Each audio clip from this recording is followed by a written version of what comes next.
right, we're going to finish reading the final pages of the article Lower Types of Cranks, Crooks, and Racial Bigots, the Universal Negro Improvement Association and Black Political Violence in the United States, 1918 to 1930. And this is just reading and reviewing the article. It's like a strategy session to understand how some ways to avoid the infiltration and the missteps of the UNIA, how to make it better, how to improve it, how to critique it in a positive way that makes a better UNIA ACL. We have one based in Uganda and Nigeria with the Kings there. We're basically building an autonomous communities league of independent communities, kingdoms, chiefdoms,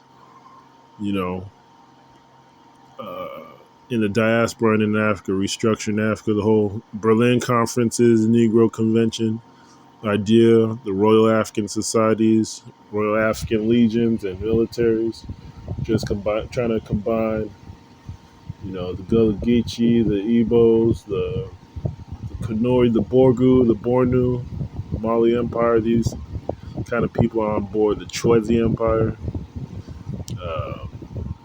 Madagascar we're looking at, West Papua, New Guinea we're looking at. So, yeah, we're just building an autonomous communities league. South India we're looking at for the whole Eurasia to be a headquarters. So we're working on that. And this article reading is part of that education that we need. Okay. So I'm going to start on page 13. Just reading the cliff notes or the notes. These are basically the articles that they cite. Let me go to. All right. They're saying more recent scholarship has resulted in a historiography that has examined grassroots black activism in greater detail and has provided a much greater awareness of how African Americans at the grassroots level resisted white oppression in the early 20th century. For example, studies that examine the range of types of black resistance during the interwar period of the Great World War I or the Great European War, those years, the 1910s. Let's see, there's examples of studies. Though this list is not exhaustive, you can look at Race and Democracy, the Civil Rights Struggle in Louisiana, 1915 to 1972. Dark Journey, Mississippians in the Age of Jim Crow. A Different Day, African American Struggles for Justice in Rural Louisiana, 1900 through 1970. American Congo, the African American Freedom Struggle in the Delta. To Render Invisible, Jim Crow and Public Life in New South Jacksonville. Defying Dixie, the Radical Roots of Civil Rights. Emancipation Betrayed, the Hidden History of Black Organizing and White Violence in Florida from Reconstruction to the Bloody Election of 1920. The Roar on the Other Side of Silence, Black Resistance and White Violence in the American South, 1880 to 1940. Under Sentence of Death, Lynching in the South. We Are Not What We Seem, Rethinking Black Working Class Opposition in the Jim Crow South. And that's the list of articles and books. You can look at the article for more details.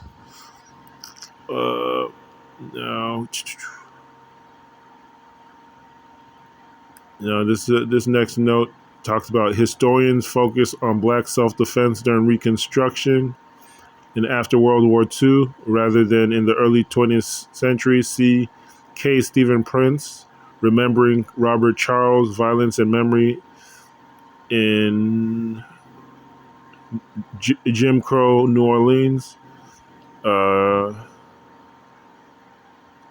Studies which do examine black self-defense in World War I and the interwar period include Shannon King, Ready to Shoot and Do Shoot, Black Working Class Self-Defense and Community Politics in Harlem, New York during the 1920s, Ghetto Formation and Armed Resistance in East St. Louis, Illinois, studies of Black self-defense that focus on the post-World War II period. See Simon Went, The Spirit and the Shotgun, Armed Resistance with the Struggle for Civil Rights. The Spirit and the Shotgun. Pure Fire, Self-Defense as Activism in the Civil Rights Era. This Nonviolent Stuff Will Get You Killed, How Guns Made the Civil Rights Movement Possible. We Will Shoot Back, Armed Resistance in the Mississippi Freedom Movement. Let's see. Radio Free Dixie, Robert F. Williams and the Roots of Black Power. The Deacons for Defense, Armed Resistance, and Civil Rights Movement. I've heard of a lot of these, including We Will Shoot Back by Akinyele O. Umoja. It's a Republic of New Africa activist with the headquarters in the Mississippi Delta, Greater Memphis area, Louisiana Purchase area, that region. Okay, I'm familiar with that book. We Will Shoot Back. And I've heard of This Nonviolent Stuff Will Get You Killed. I've heard of that book. But, yeah. So, all right. Another book cited, Torchbearers of Democracy, African American Soldiers in the World War I area. And there's another note, for historians who have argued that many grassroots Garveyites were less interested in African repatriation, see Mary G. Robinson, Grassroots Garveyism, the Universal Negro Improvement Association in the Rural South, 1920 to 1927, and UNIA in Black Los Angeles, Ideology and Community in the American Garvey Movement, the rise and fall of the Garvey movement in the urban South, 1918 to 1942. The very valuable overview of the key tenets of Garveyism and the UNIA philosophy in general include a discussion on including a discussion on the historiography on the subject. See the introduction in Rawlinson, Grassroots Garveyism. I just want to reiterate, historiography just means the writing of the history. So it's saying this last book's Grassroots Garveyism discusses how history has been written on the subject of Garveyism and UNIA philosophy. So historiography, the writing of history over time. So let's see. On the religious tenets and appeal of Garveyism, see Randall K. Burkett, Black Redemption, Churchmen Speak for the Garvey Movement. This was released in 1978. And then this is an important book that I've heard of by the same author. I'm going to try and check both books out. Garveyism as a Religious Movement, the Institutionalization of a Black Civil Religion. Now this book, this book, Garveyism as a Religious Movement, has been reviewed. Even there's an author who wrote an article updating, or it's an update on this book, and they're talking about the rituals, the prayers that went into Garveyism or into the movement to give the people power. The prayers, the chanting that they did to get them a sense of uniformity. Yep. So that book is basically saying that the whole movement was just like a religion. So it was creating its own religion, and it's important because it notes that it has Garvey's quote saying that they're a Christian organization. But then you start looking deeper, you see. 'Discussions of a black God. You see discussions of, including discussion on the historiography on the subject. So it's saying this or you see, I think that there's an Ethiopian anthem where they mention multiple gods, and they have images of the snakes and the pharaoh, the priest king from Kemet. So it's like the more information that comes out, you know, that came out, the more education that came out. If they hadn't broke it up, it would have become a different kind of religion, replacing the Abrahamic religion based on the most current research. So, in bringing this together, that might be the end of the Abrahamic religions as we know it. And that we all know that there's countries built on religion, from the Middle East, Saudi Arabia, Israel. What else? A lot of Arab Islamic republics in Africa. So it's a big thing. What Garvey was trying to do, create an organization based on black religion. The ancient civilization. That's very interesting. It was going to evolve from a Christian movement based on the latest reading and research. So it wasn't merely a Christian organization. It was evolving and changing. Okay, so the next note says Adam Ewing's study of the UNIA sets the organization in an international context and is particularly strong on its activities in Africa. See Ewing, The Age of Garvey, for an in-depth study of the UNIA in the southern states of the U.S., particularly lower south states such as Georgia, Arkansas, and Mississippi. See Rawlinson, Grassroots Garveyism.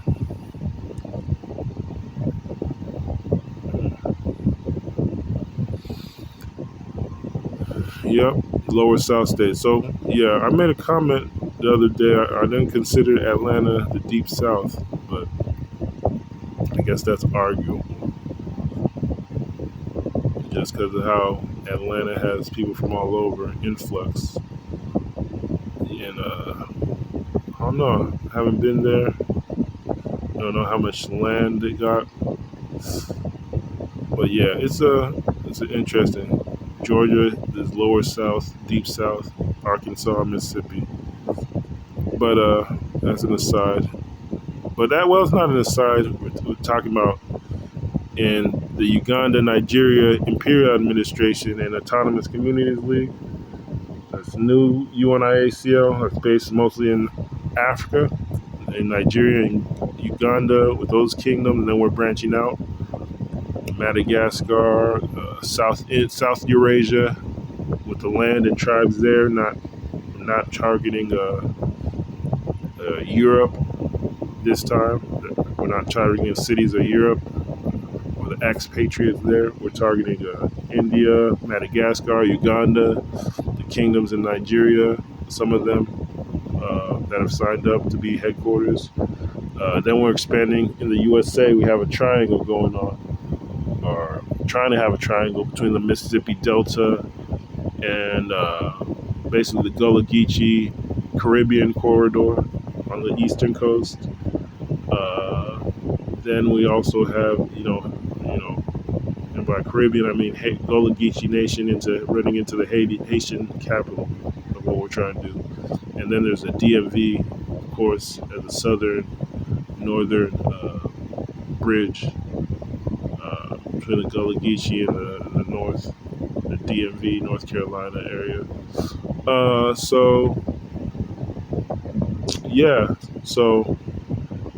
in that context of having a triangle out west from the Mississippi Delta and the New African Republic headquarters, where they have 18 black counties, and they say it was going to be the Kush, the capital.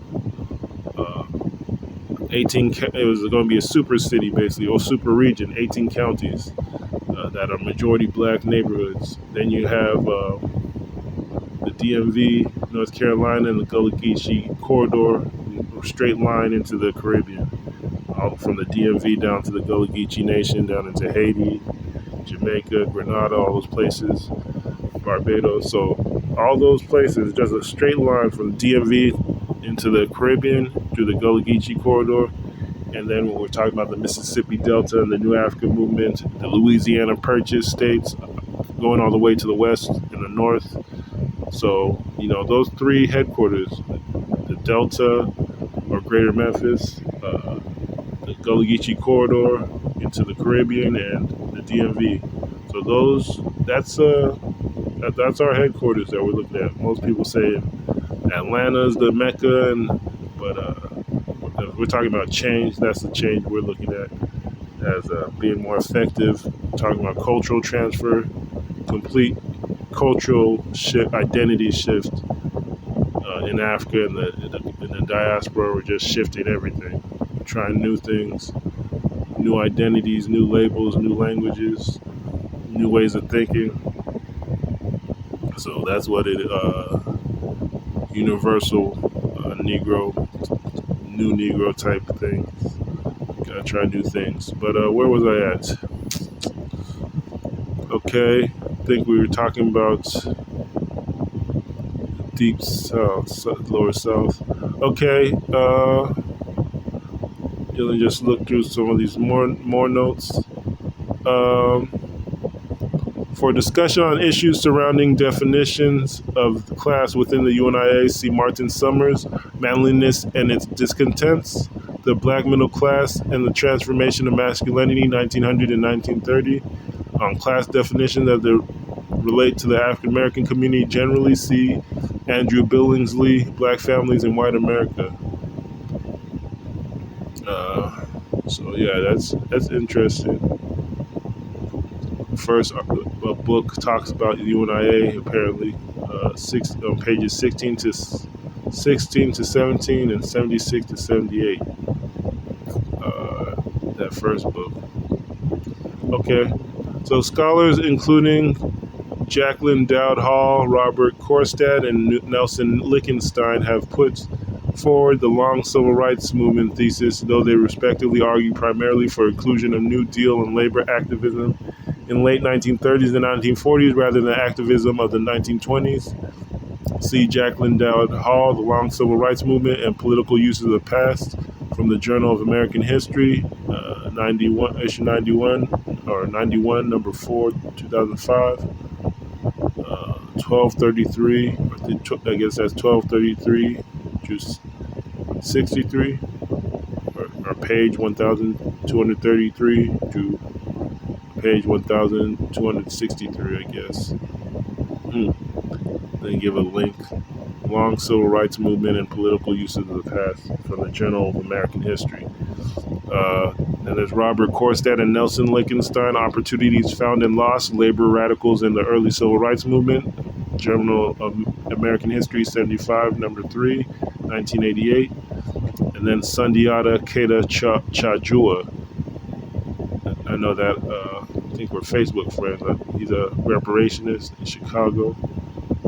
And it says, and Clarence Lang have argued against the long movement's approach to understanding civil rights and black uplift efforts, suggesting instead that historians should analyze the distinctive characteristics of the various stages and visions of the black liberation movement over time.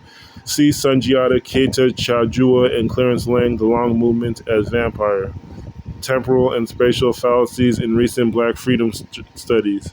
Journal of American History, 92, number 2, 2007. Robin Kelly has warned of the danger of viewing in hindsight certain protest and uplift organizations as more authentic than others. See Robin D.G. Kelly, Race Rebels, Culture, Politics, and the Black Working Class. Thomas Sugru and Kenneth Jolly have also discussed this problem, particularly in regard to how black nationalism has been presented in comparison to integrationist approaches. See Thomas J. Sugru, Sweetland of Liberty, The Forgotten Struggle to Integrationist Approaches. See Thomas J. Sugru, Sweetland of Liberty, The Forgotten Struggle for Civil Rights in the North. By Our Own Strength, William Sherrill, The UNIA and the Fight for African American Self-Determination in Detroit. I'm going to start speeding through this. For studies that discuss NAACP's fortunes in the South in the 1920s, including struggles faced by many branches in the decade after World War I, see various case studies in Kevin Varney, Lee Sartain, and Adam Fairclough. Long is the Way and Hard, 100 Years of the NAACP. See also Stephen A. Rich, Soldiers of Democracy, Blacks, Texans, and the Fight for Citizenship. Can These Bones Live? The National Association for Advancement of Colored People in Alabama. Journal of Negro History. Invisible Activist Woman of Louisiana, NAACP, and the Struggle for Civil Rights, 1915-1945. Okay, see, this is very interesting because I was raised in California, families from Nigeria, and the Biafra refugee type movement. But this is interesting that the UNIA even got into conflict with the NAACP because the UNIA was actually based on the what you might say tribal conservatives or like conservation, reservations type mentality, protecting the natives from South Africa, Southern Africa, I think Lesotho, Basotho people. People have heard of that train ride where the Caribbean or West Indian man and Garvey were on a train and they were talking about the horrors of Lesotho. And then Garvey said, our people over there are getting it like we're getting it. And he created a name that included terms like conservation and imperial. So we're talking about royalty.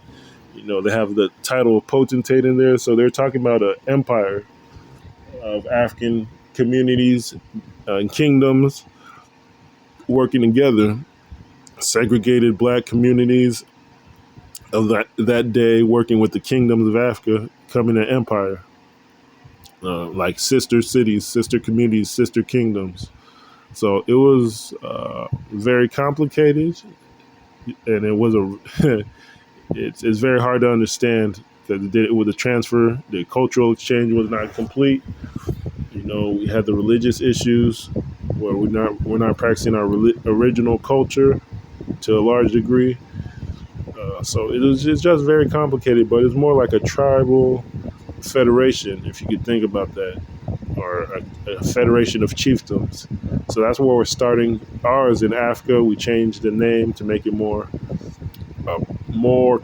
direct, less room for messing up the interpretation or confusing things and avoiding violence. Because when you confuse things, confusion and violence go hand in hand. Needless, senseless violence. So it's not. So far we haven't had these issues, but it's like 100 years of reading and experiences for us to get to this point where we feel we have a large UNIAACL movement based in Africa now and in the villages. And then we're saying let's branch out to the Americas, which is hard, but this is why we're here using this app or these apps. Okay. Let's see, running on 20-30 minutes. All right. Okay. Let me see where we are at. Okay, see Sundiata, Keda Chajua, and Clarence Lang, The Long Movement as Vampire, Temporal and Spatial Fallacies in Recent Black Freedom Studies. Journal of African American History, 92, number 2, 2007, pages 265 to 88. Robin Kelly has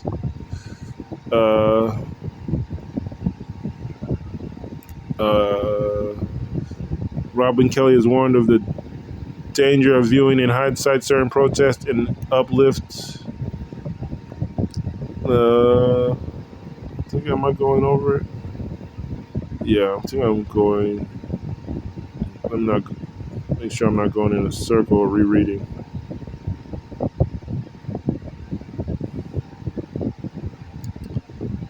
Yep.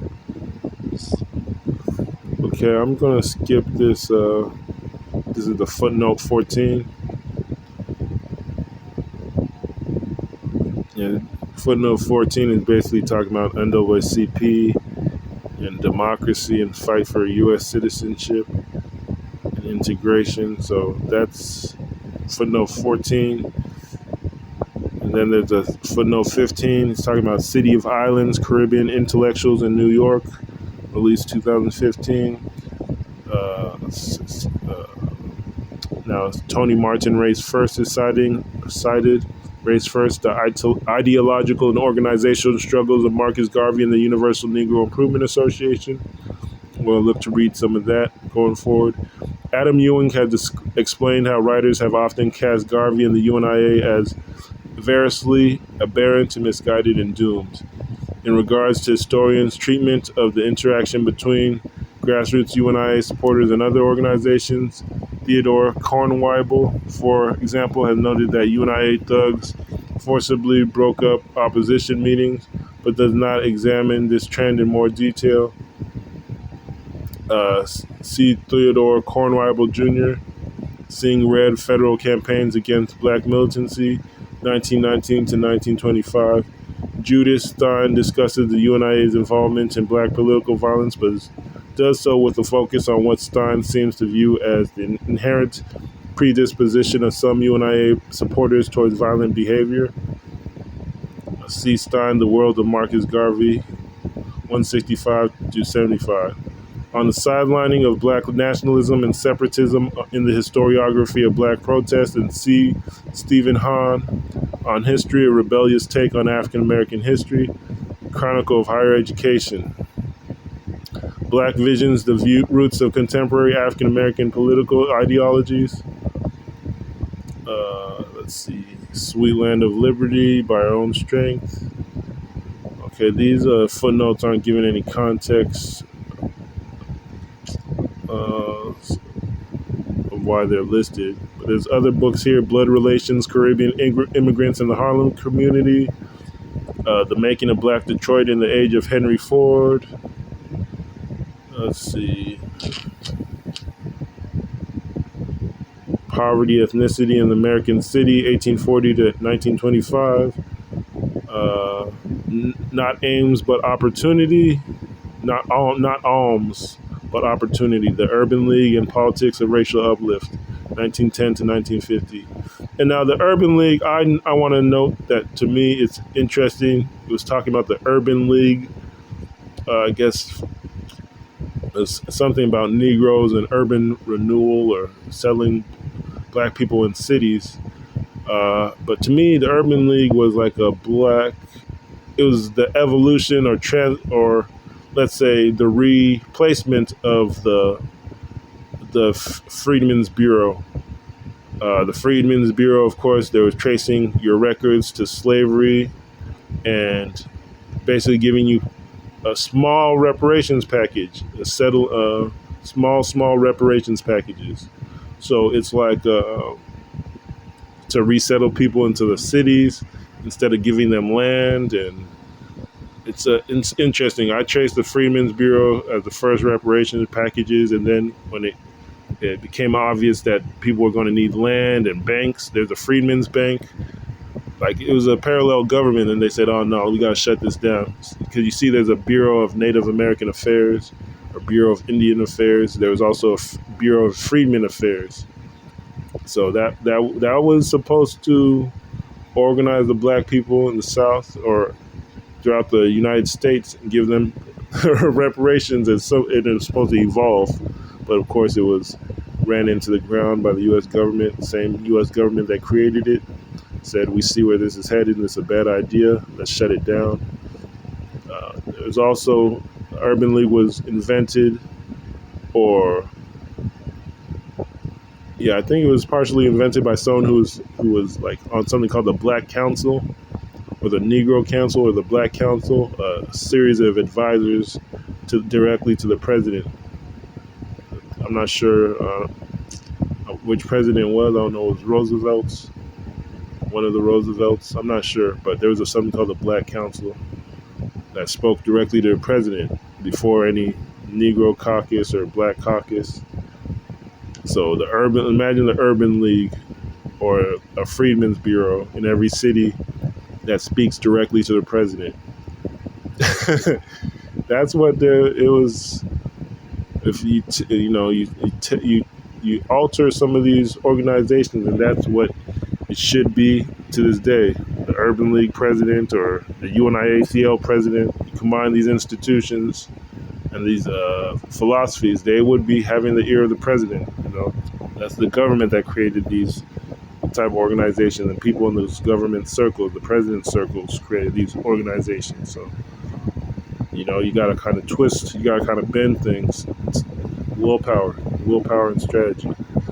So that's what we are. Okay. Blood relations, torchbearers of democracy. Before Harlem, the black experience in New York City before World War I. Well, let me go back to that point. The Urban League, the Freedmen's Bureau, the original form of the Black Caucus, the Black Council talking to the president directly as a parallel government for black people. These ideas, those are the ideas that are behind the symbols, that when we put out these symbols and these emblems and stickers, that's what they mean. We're talking about having a parallel government for the freedmen, U.S. freedmen. And we're talking about the church, even the AME churches, AME and AME Zion. Those should all come under one umbrella name. Those buildings should be turned over, because really it's a shade and fraud, or it's like people making fun of the pain. A lot of these institutions have been twisted as trickery. It's like intellectual warfare. They're not what they should be. So we're transforming them into what they should be, or putting that idea out there. And we're talking about basketball league. We're starting to see some of the ideas circulating: basketball leagues, the churches, reparations, black-owned institutions. We're starting to see some of the red, black, and green from the UNIA. We're starting to see those ideas percolate again. So we're just in position now to, wrap it all up. But it's not going to be easy. We're going to try and strategize every day how to make it better. Let's see. Let me see. Yep, I'm glad the mic is on. That's 32 minutes. All right. Mic is on. So I'm going to try and skip some of this. Torchbearers of democracy, the black experience in New York City before World War I.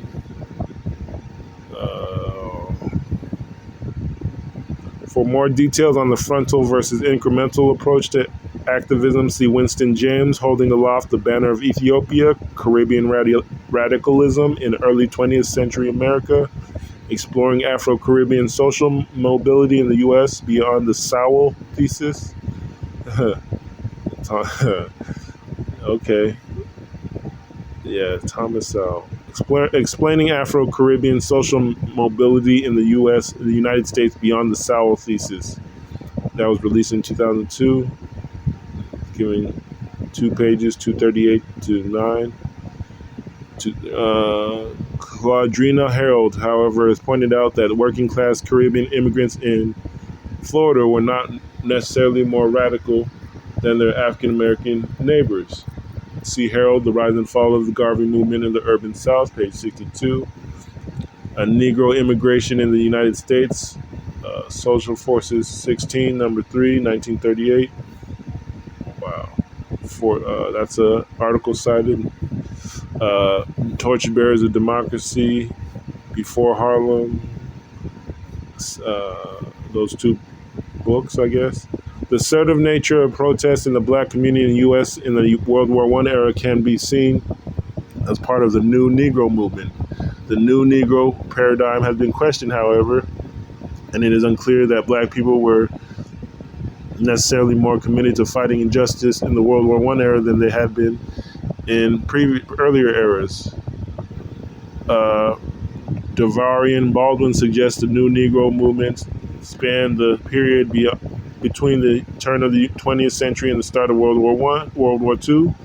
Those we identified through the New Negro analytic asserted a new race consciousness that was sometimes explicit but was also felt through individualized rebukes or reimaginings of long-held traditions and even new expectations.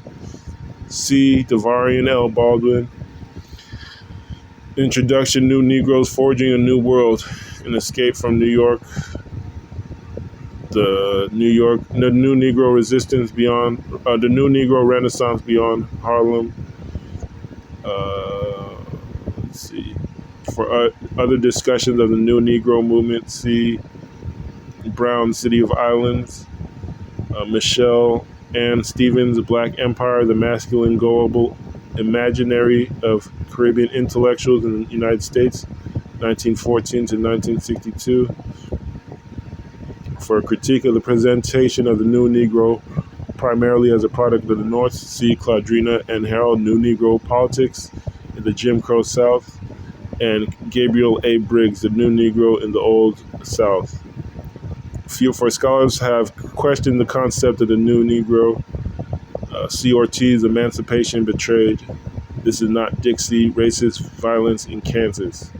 Now, when you talk about the New Negro, that's, I believe that it's New Negro, Universal Negro, and New Thought are all intertwined. So when you talk about New Thought movement or the New Thinking movement, it's like the idea of thinking you shall become, or so you New Thought, Universal Thinking, New Thinking.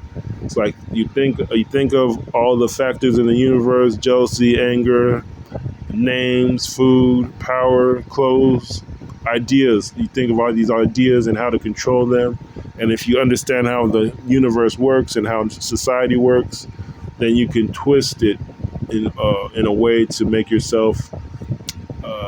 You can manipulate your thinking and the universe in a way to improve yourself and create a new Negro, or a universal Negro, someone who's in tap with the universe and the universal forces and with God, and how they can manipulate themselves into a better position.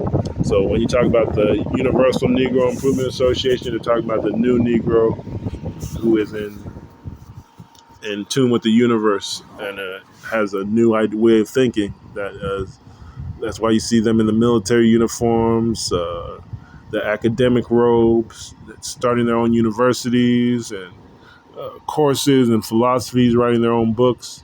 Like we're creating a new civilization. We're recreating ourselves. We know how society and the universe and God works, and we're creating our own civilization. Basically, that was the universal Negro vision. But other people had the idea that, our new way of thinking is just going to have our new Negro is going to be someone who works with white civilization or inside white civilization and politics, and so they're going to transform themselves using new thinking to become part of white society or the white family, basically. So that's it's just the idea of new thinking or universal thinking you shall become, think and grow rich, all that kind of stuff. So there's different levels. Some people wanted their own civilization or tribe or kingdom. Others wanted to become part of the wider power system and family system and citizenship system. So, you have to consider the UNIA more to be akin with a chiefdom, a Native American chiefdom type thing, where the black people wanted their own land, or an ancient African civilization. But the way we're tackling it going forward is we're having that base in Africa with African continentals who believe this, and they're recruiting the diaspora, not that diaspora with no land base and no historical single kingdom. No single kingdom. They're starting from scratch. We're saying we've managed to shift the headquarters to Uganda and Nigeria, the Biafra region, the Bornu Kenem region, the Borgu region, or Kenem Bornu region. Those, the Rita Borgu Empire, the Mali Busa Bisa tribes that spread from Ghana and Mali the Mali revolutionary area right now, all the way into Nigeria. So we have a strong connection. We're looking at the churches, working with some of the different tribes in the area to spread the word. Because these villages, a lot of them, they'll never see any other race in Africa. So they just want development, or they want partnership. And a lot of what we're talking is not new to them, about black people and marrying each other and building and development and empires and land, things like that. It's not new to them. So, but this movement, the structure, the documents are new. So we're putting this out there, this information, so people can carry it. You have the AME churches. The word spreads globally nowadays. You have Facebook, social media, phone numbers, WhatsApp, Clubhouse. You can reach a village chief very easily nowadays. So it's no excuses that we see. We got the emblems, everything, the documents ready, the Constitution, working on a website with ID numbers. So yeah, okay.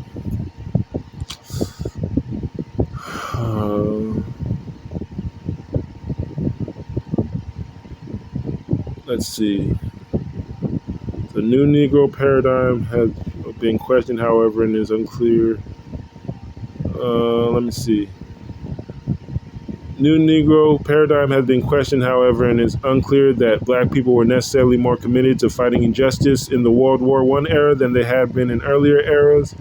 But Davarian Baldwin suggests the New Negro movement spanned the period between the turn of the 20th century and the start of World War II, though we identified through the New Negro analytic asserted a new race consciousness was sometimes explicit, but also fell through individualized rebukes or reimaginings of long-held traditions and even new expectations.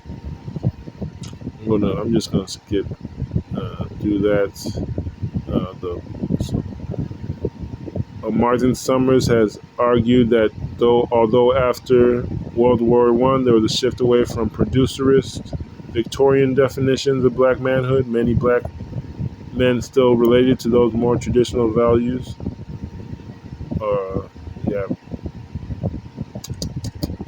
One of the factors underpinning shifts in understandings of manliness in this period, generally including how these intersected with race. See Gail Betterman, Manliness and Civilization, Cultural History of Gender and Race in the United States. Okay, let me see. This is running a little long. A little longer than expected. So I'm going to start.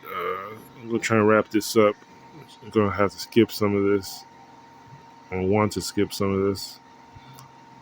On how the African Blood Brotherhood's left-wing position evolves, see Kathy Bergen, Unrest Among the Negroes, the African Blood Brotherhood and Politics of Resistance. Internationalizing the Third International, the African Blood Brotherhood, Asian Radicals and Race. Being Red and Black in Jim Crow America, on the ideology and travails of Afro-American socialist pioneers. So a lot of these organizations don't even exist anymore. That's funny. As infiltrated as UNIA was, it still exists. So, and from personal experience, I see how the egos and the positions and the rankings, it happens all over Africa, even in the Biafra movement, It's very similar to the UNIA as far as why people come into it for personal gain and ranking and prestige, but when you ask for the end result, it's not there. So it's just interesting. But UNIA is a chiefdom, as a empire, as a set of kingdoms and communities, black households working together, cultural exchange. There's like 3 separate UNIAs in the USA at least, but it's a lofty ideal. And it's where the Biafra movement comes from. Some of these ideas. So just bridging the gap. That's what we're here for. The provisional government. The world of Marcus Garvey The Marcus Garvey and the Universal Negro Improvement Association Papers, Volume 1, 1826 to August 1919, produced by Berkeley University of California Press in 1983. 40 years ago, those papers have been out. That's crazy. On Cyril Briggs' response on behalf of the ABB to the accusations about Brotherhood's involvement in Tulsa Massacre, see Cornwibel. Okay. I'm trying to speed this up. This is running into 50 minutes.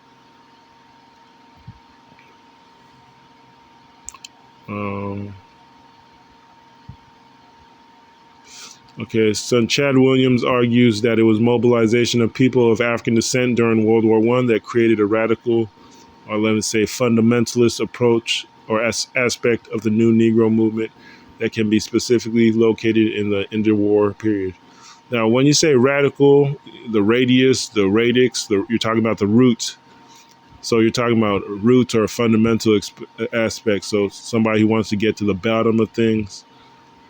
Sometimes radical or getting to the root of things. Some people might think it involves violence. But when you're talking about radical, you're talking about something that gets to the roots or the fundamental of a thing, the center of a thing. Sometimes that's the best way to tackle something. Go right through the middle. I think even we talk about that in football, basketball, go right through something. So the direct approach. So it's talking about the World War I era. Is what created the new Negro that's maybe more militant or military oriented, or directing their approach to what they want, or a civilization of their own type thing. So, a mobilized diaspora, the First World War and black soldiers as new Negroes. In Escape from New York, the New Negro Renaissance Beyond Harlem. That was released in 2013. Let's talk about on the UNIA in the Miami and its reliance on Caribbean immigrants rather than local African Americans or American Africans. See Herald, The Rise and Fall of the Garvey Movement, the Urban South, page 61 to 82. Looks like a whole chapter dedicated to it. The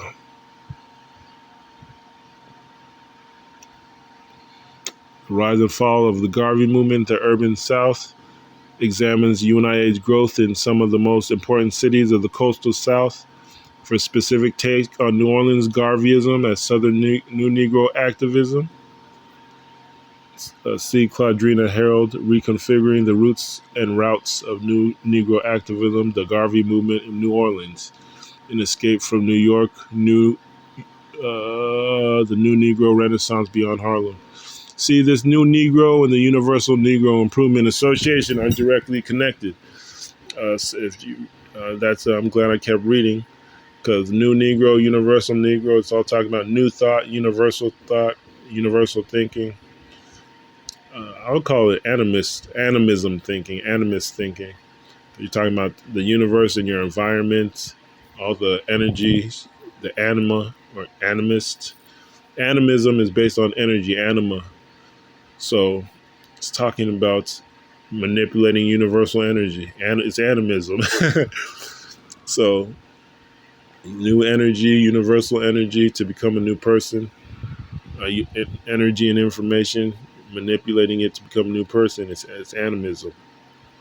So it's an animist organization basically, and it keeps taking on new information, new scholarship, and it would even change religion eventually at that rate.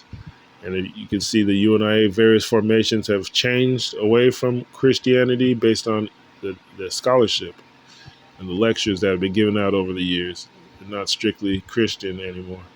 So things have evolved. Now it's about restructuring in a way that allows more participation globally. Now, let's see. Glad this is going to be a good hour, maybe. I'm still having 5 more pages. Let me try and speed through this. Garvey's problems with black socialism stem from the fact he could not reconcile himself to socialism program of interracial class struggle over the race struggle. On the UNIA's relationship with socialism and communism, see Martin Race First, 253 through 5, Negro with a Hat, The Rise and Fall of Marcus Garvey. So this is, that's something that I looked at too myself, looking at the fact that if you're trying to build a black chiefdom, you got all these quantum blood laws and all this, you're going to have situations where you have like maybe people working on labor projects for the government, for their village, for their community, volunteering time to clean up roads or work on projects. That's what people do in the neighborhoods. Anytime I'll work for this. Give me a square meal. Give me this amount of money. Uh, let's mix it together. See what we can do. That kind of bartering system still exists. You can call it socialism, a social system. But when you start mixing it with the Russian, it just becomes so weird. It's just basically an integrationist movement. That's why those movements don't exist anymore. They're like, might as well join the NAACP or get a ticket to Russia and go live there, or ticket to China, go live there. But today Russia's working with Mali, I guess, and then there's BRICS with South Africa. But the idea of social systems and social projects, those are already in Africa. Ujamaa, the village system, Isusu. There was never no reason to work with on that level of it was just an integrationist movement. That's why it doesn't exist anymore. But anyways, moving on. Let me see.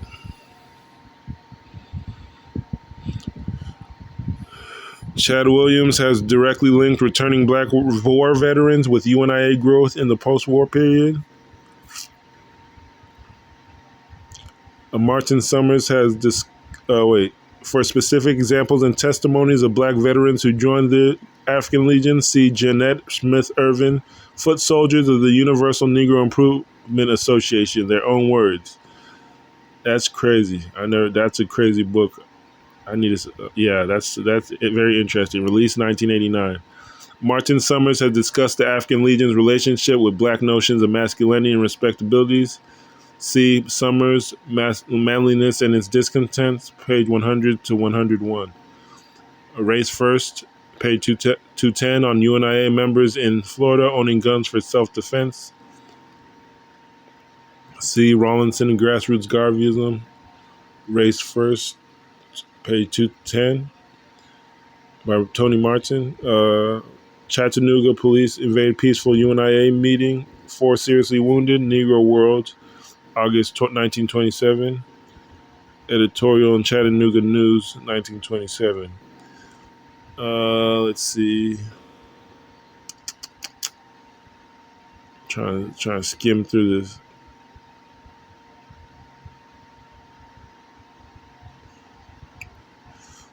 Talking about masculinity in the African Legion, the respectability, masculinity, self-defense. Notes on that.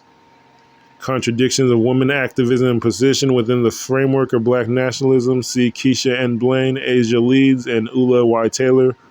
Guest editor, Introduction, Women, Gender, and Families of Color. Released 2016. We Want to Set the World on Fire. Black Nationalist Women in Diasporic Politics in the New Negro World, 1940 through 1944. Set the World on Fire, Black Nationalist Women and the Global Struggle for Freedom. Released Philadelphia University of Pennsylvania Press, 2018. White Violence, Black Nationalism and the NAACP in North Carolina, 1918 to 1940. Marcus Garvey and Universal Negro Improvement Association Papers, Volume 4, September 1921 to September 1922. Marcus Garvey and the Universal Negro Improvement Association Papers, Volume 4, September 1921, September 1922. Marcus Garvey and the Universal Negro Improvement Association Papers. Let's see. Gotta skim through this.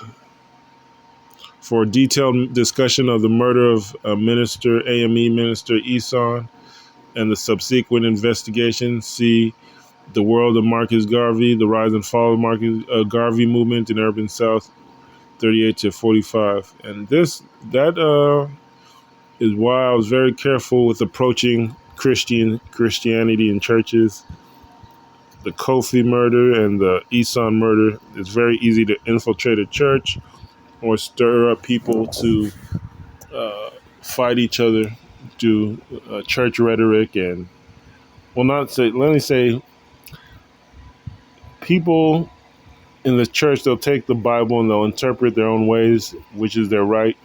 Can't stop people from doing it. But when you sit down and read an article like this, when you start reading logic and science, and you have to sit down, that calms people down because they're taking in new information.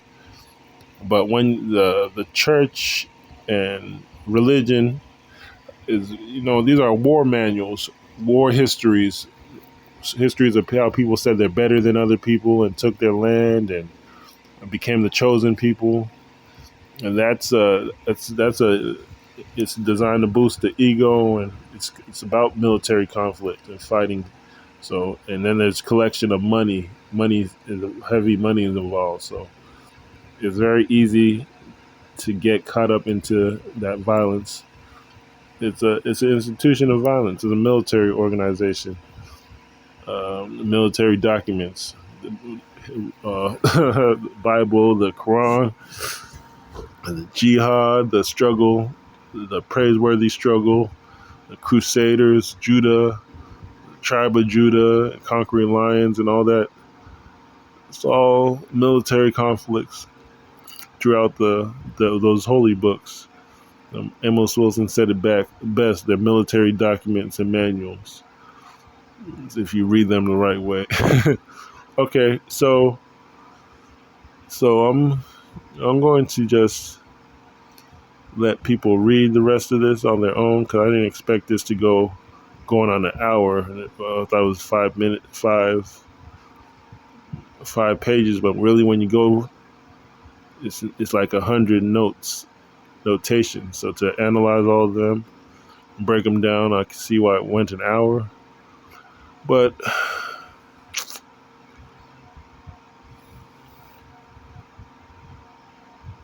okay, I'm gonna see right here. It says there's a 81.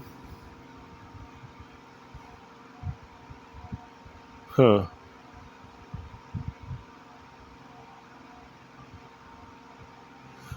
There's a note. Mary Rawlinson has explained why Garvey eventually chose to oppose and undermine the NAACP's campaign for a federal anti-lynching law. Grassroots Garveyism, page 141 to 142. Garvey's retreat from radicalism after he struggled to gain re-entry to the U.S. after a trip to the Caribbean. See Hill, the Marcus Garvey Universal Negro Improvement Association Papers, Volume 1. LXXXIV. Let's see. Man, there's an FBI file. That's crazy. FBI file, special report by Joseph G. Tucker, August 12, 1922 to 5 Negro activities, anti-Garvey movement in Marcus Garvey's FBI file. That's on archive.org.